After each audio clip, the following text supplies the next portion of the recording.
Boat and steam চ্যাপ্টারের latest question.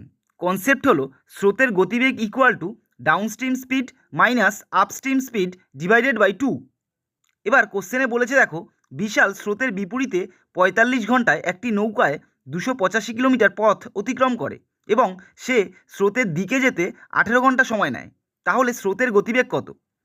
Upstream speed হবে 285 kilometre by 45 hour, মানে 6.33 kilometre per hour. আর downstream speed হবে 285 kilometre by 18 hour, মানে 15.83 kilometre per hour. তাহলে স্রোতের গতিবেগ হবে downstream speed minus upstream speed divided by 2।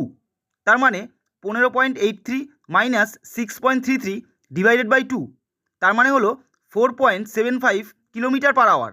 Option A. ঠিক সেম প্রসেসে এটা তোমরা নিজেরা করবে, অ্যান্সারটা কমেন্ট করে জানাবে। ভিডিওটা ভালো লাগলে চ্যানেলটাকে সাবস্ক্রাইব করে দেবে।